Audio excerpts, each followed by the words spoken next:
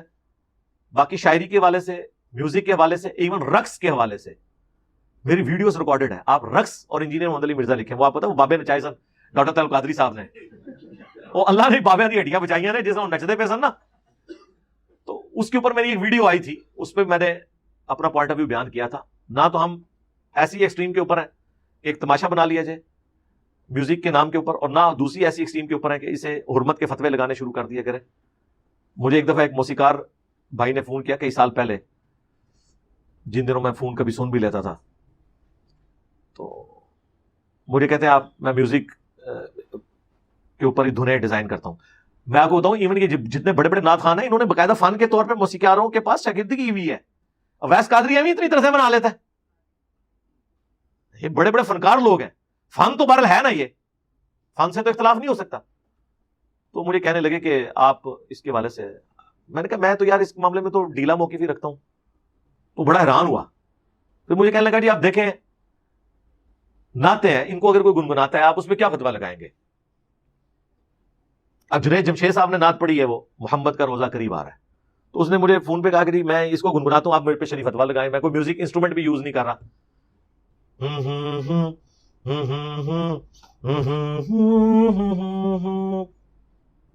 کیا فتویٰ لگائے بندہ, نہ بانسری چلی, نہ سارنگی, نہ تبلا, نہ ڈھول, نہ ہارمونیم, کیا فتویٰ لگائے. ایون وہ بھی چلے اگلے اسٹیپ. یہ ہمارے وہ جو اسٹوڈنٹ ہے عاقب فرید جو نعتیں پڑھتا ہے, اب وہ بھی یہ سارے کام کر لیتا ہے. وہ آپ کو پتا پہلے ہے ہی وہ سنگر تھا, پاکستان آئیڈل میں بھی اس نے حصہ لیا ہوا ہے. جب وہ اسکول میں پڑھتا تھا اس وقت اس کی ویڈیوز جیو کے انٹرٹینمنٹ چینل کے اوپر آئی تھی. پھر بعد میں وہ نعت کی طرف آیا. بہرحال اس نے, اور دیکھ لیں یہ جتنے لوگ ہیں انہوں نے پھر باقاعدہ نعت کے فن میں پھر آگے اسی لیے گئے ہیں کہ ان کا بلڈ اپ اس فن سے ہوا. جس طرح ہم, اگر میں نے میکینیکل انجینئرنگ نہ کی ہوئی ہوتی تو مولویوں کی انجینئرنگ کیسے کرتا. ہاں وہ ایک فن سیکھا نا. قرآن و سنت کا تو علم ظاہر ہے وہ تو ہماری گھٹی میں بچپن سے ہی وہ سیکھتا رہا, لیکن اس علم کی برکت سے بھی ہم نے اس پورے ایشو کو ہینڈل کیا نا. اس طرح جو لوگ کسی فن کو جانتے ہیں بہرحال اس فن کو وہ یوز کرتے ہیں. اس لیے اس حوالے سے ہم یہی کہیں گے کہ یار نہ لوگوں کے اوپر فتویٰ بازی والا معاملہ کیا کریں, ترغیب ضرور دلائیں. کتنا کوئی سن لے گا, ایون گانے بھی کوئی کتنا عرصہ سن لے گا یار. تو دوستو امید کرتا ہوں کہ اس ویڈیو نے آپ کو علمی طور پر متاثر ضرور کیا ہوگا, اور آپ کے علم میں ایسی باتیں آئی ہوں گی جو آپ نے آج سے پہلے نہیں سنی, ایسی باتیں جو ہمیں بتائی نہیں گئی کہ موسیقی اسلام میں کیا مقام رکھتی ہے, شعر گانا اسلام میں کیسا ہے. دوستو اس کے بارے میں جب میں نے اپنے دوستوں سے کچھ بات کی تو مجھے ایک نئی بات سننے میں ملی. وہ یہ تھی کہ اس دور میں جو ساز کے آلات موجود تھے, حضور نے ان کے بارے میں زیادہ سخت رد عمل نہیں دیا. ایک دف کے بارے میں تو آیا کہ وہ جائز تھی. ہو سکتا ہے کہ آج کے دور کے جدید آلات اگر اس دور میں موجود ہوتے, ہو سکتا ہے کہ حضور اس کے بارے میں کچھ سخت رائے نہ رکھتے. بہرحال ہمیں جو بتایا گیا اور جو سچ ہے ہم نے آپ کے سامنے رکھا, اور امید کرتا ہوں کہ آپ اس سے متاثر ہوئے ہوں گے. اگلی ویڈیوز کے لیے اپنا خیال رکھیے گا, ہمارے چینل کو سبسکرائب کیجیے, ویڈیو اچھی لگی ہے تو اس ویڈیو کو لائک کیجیے. اللہ حافظ.